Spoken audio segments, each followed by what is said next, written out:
Politicians are supposed to be the best of the best, yet most Americans live paycheck to paycheck, buying old clothes, cheap food, and working overtime while our government wastes hundreds of billions of tax dollars every year, gets $36 trillion in debt, causing painful inflation. Now, housing costs increase twice as fast as household income. But why? Aren't our politicians America's best? I'll show you the sad reason why America can't have a good politician, and a solution to it that's surprisingly incredibly simple. 3 people race to climb a roof. A and B have strings. C has a ladder. C wins. Who's the best climber? C won, but that doesn't mean it's him since he had the best tool. 3 people try to become politicians. A and B are born in poverty, go to underfunded schools, live with constant soul-sucking stress, and eat cheap and unhealthy food, draining their energy. While C, born into wealth, gets private schools, top tutors, the best health, and politically connected parents. The resource difference is unfathomable. This is people's ideal wealth distribution. This is what they think it actually is. And this is what it actually is. I mean, that's what you wish it was, because this data is from 12 years ago. It's likely far worse now. Everything I say is from credible sources. C wins and becomes a politician, but that doesn't mean he's the best. It means he's the most qualified, which is not enough. Being a good politician requires more than just a degree. You need the right character along with education. You need extreme intelligence, unshatterable morality, and life-draining dedication. All the political education in the world doesn't matter if you don't dedicate hard work into applying it, or you take bribes. The average human doesn't have either, yet having all 3 are required in politics. Fortunately, there's always exceptions to the rule, and there's a very, very small number of people who have all 3. But the funny thing about humans is that exceptionally talented people can be born anywhere on the wealth spectrum. But if it's not the very top 1%, which there's a very small chance of it being, since it's only, well, 1%, it's almost impossible to beat or even compete with them. The people at the top have the best education and resources, but lack character, while there are people lower in the spectrum that have character, but lack resources and education, losing to the ones who do, leaving us with the best educated politicians, not the best politicians. So how can we solve this problem and get us a good politician who has both education and character? Like I said, the answer is so mind-blowingly simple, it can be said in 2 words. But this is my first video, and I know you might not trust me, so I'm going to show you proof of what I just said first, then explain 3 factors that make this situation exponentially worse. But I do have to warn you, you might feel a strong sense of contempt for the world we live in. A Harvard-based team of researchers found children of the wealthiest 1% of Americans were 13 times likelier than the children of low-income families to score 1,300 or higher on SAT tests, and the top 1% are a whopping 77 times more likely to attend an Ivy League school than students from the bottom 20%. They also said top quintile students are more likely to attend selective colleges than their bottom quintile peers with the same test scores. Researching this next fact sent chills down my spine, and it'll probably do the same for you. After the wealth gap had widened quite a bit in 1989, other than Joe Biden, there hasn't been even a single US president who hasn't been to an Ivy League college. If top 1% kids are 77 times more likely to attend an Ivy League college, and every single politician after the rise of the wealth gap has been to an Ivy League, except for Biden who still has a bachelor's degree, that goes to show how crushing of an advantage the wealthy children have. But it's not just the presidents. Vox says workers, despite making up 52% of the population, make up less than 3% of the average state legislature.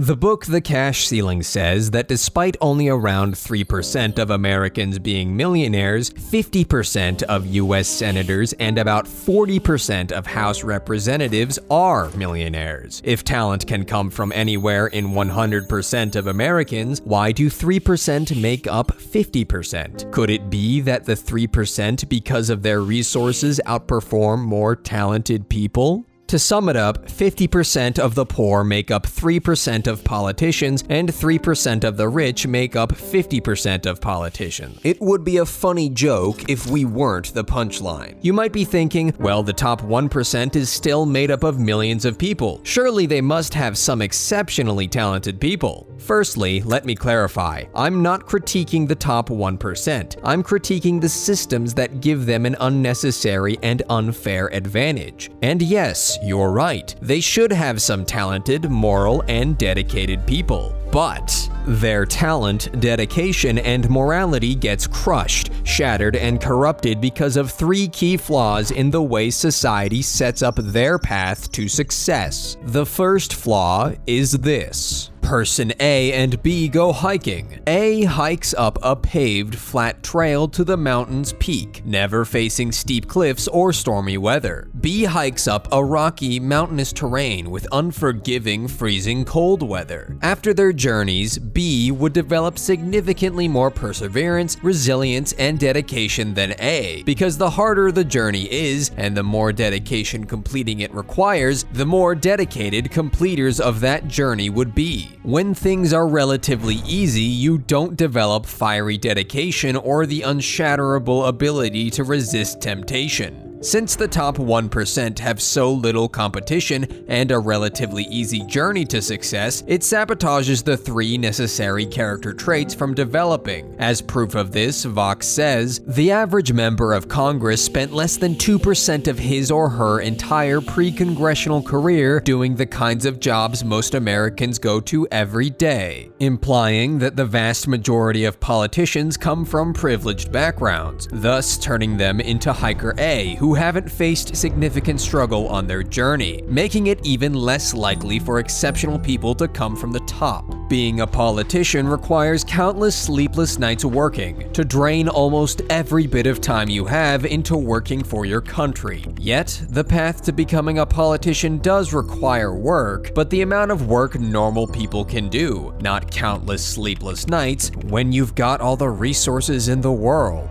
Studying politics and passing tests is nowhere near as hard as doing politics and actually running the country. When the trial that decides if one is capable of performing a job isn't as difficult as the job, then it's simply an ineffective trial. But the flaws aren't just in the trial. There's a second key flaw that gets them while they're in office, and it's almost like we're asking our politicians not to do a good job. Imagine a chef who never eats anything but cooks for other people. He wouldn't be a very good chef because he's got no clue on how his cooking tastes. He could cook the best meal in history or the worst in history, yet neither of those two would make any difference to him. There's no motivation to cook a good meal. All he has to go off is customer complaints and compliments. Not very effective. That's a politician. Politicians are millionaires. They don't taste the impact of their policies. If they make the best policies in history or the worst in history, both ways they'll still be sipping champagne and eating caviar in their mansions.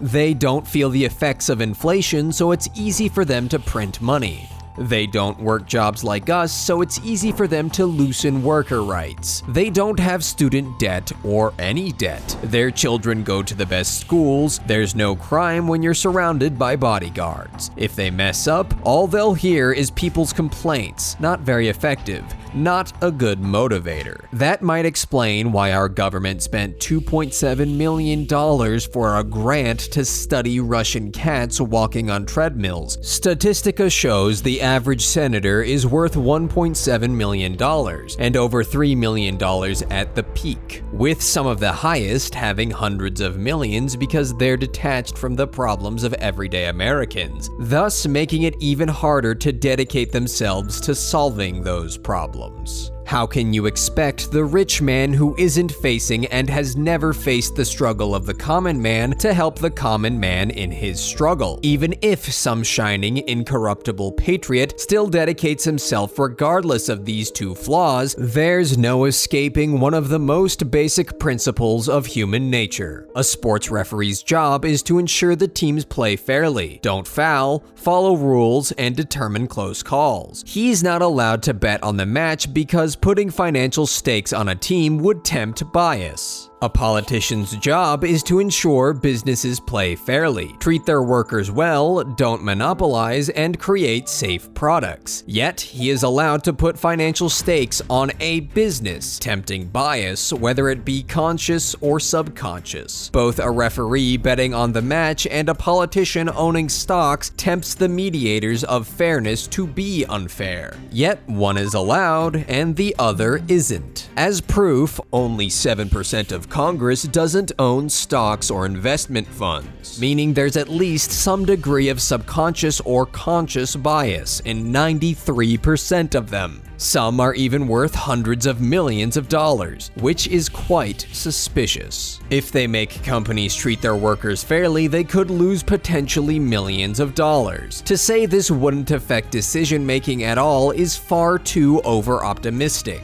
The saddest thing I've read while researching this video is this one from Vox. No one from the working class has gotten into politics and gone on to become a governor, or a Supreme Court justice, or the president. It's really difficult for talent to come from the top 1% because there's so little, because their journey is relatively easy, because they don't face our problems, and because stocks breed bias in them. Yet, because wealthy people with resources beat talented people without resources, America can't have a good politician. Case closed. But it doesn't have to be this way. There is a way we can fix this. Imagine a world where all that matters in determining one's success is their skill. Where it doesn't matter what you were born as because only hard workers or talented people can succeed. Where you never have a snobbish boss, he's only your boss because he has more dedication and willpower than you. A world where every politician is a 160 IQ mega patriot working 20 hours a day, 7 days a week, and refusing to have a wife and kids so he can focus on the nation. A person like that is very, very rare. But there's over 300 million people in the country. Someone should be capable of that, and if only the true best of the best became politicians, he'll surely rise up. This solution could create a world like this, and while it may be simple, it's not easy. It's going to be very expensive. But what's the point of being the world's richest nation if we can't use our wealth to solve our core problems? While I cut budgets to raise money for this, I'll be critiquing both Democrats and Republicans, so buckle up and keep an open mind.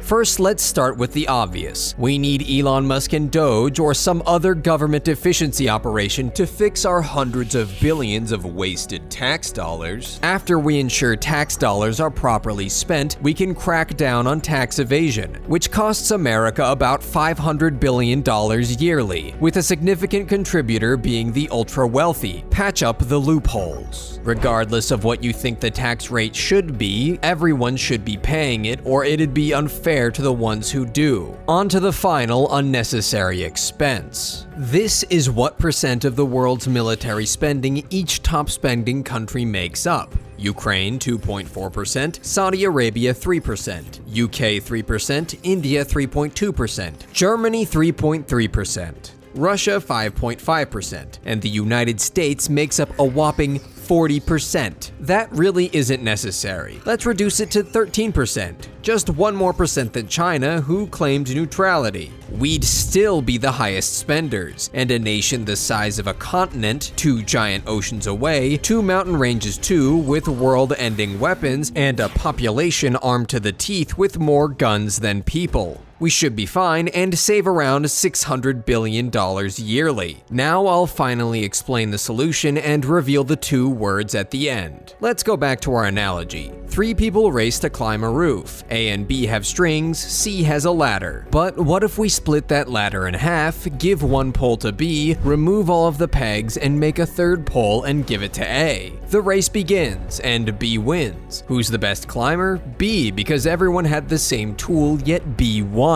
3 people try to become politicians. A and B, born into poverty, go to underfunded schools. C, born into wealth, gets private schools. But what if we put that $2 trillion into something special, our most valuable asset by far? Everybody keeps talking about how this asset is the future, yet not many people bother to advocate for significant investment in it. When I say it's the future, I don't mean it figuratively, like it's going to be very successful in the future. I mean it literally. This asset is literally our future. How we treat this asset literally determines how the world will look in a few decades from now. We'll literally cease to exist without our most important asset. It's not the military, it's not business, it's not welfare, not foreign aid, not politicians, not infrastructure. Our most valuable asset is, and always has been throughout history, and will always be, our children. And it's about damn time we treat them as such. Our biggest investment should be our biggest asset, $2 trillion to mass fund the greatest education system in human history, teaching children real-life skills, not creativity-crushing, mindless, soulless, busy work. Each teacher equipped with state-of-the-art equipment and knowledge, with hundreds if not thousands of the smartest minds on the planet working to analyze its flaws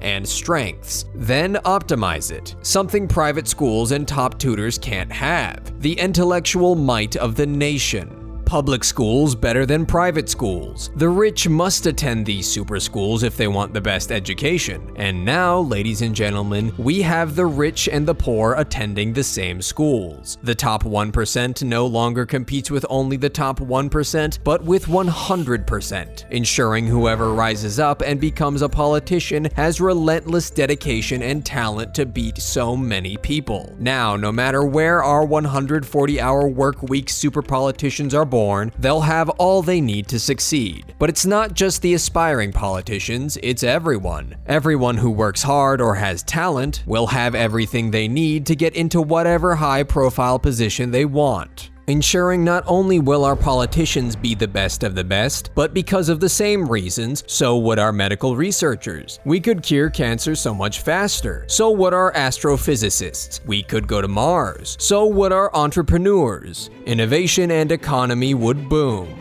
A world where success is purely defined by skill, talent, and character is worth any price tag. Combine that with banning politicians owning stocks or living lavish lifestyles, and that's the recipe for utopia. Person B climbs the wooden pole and wins the race and becomes a politician. Who's the best politician? It's B, because they had equal opportunity.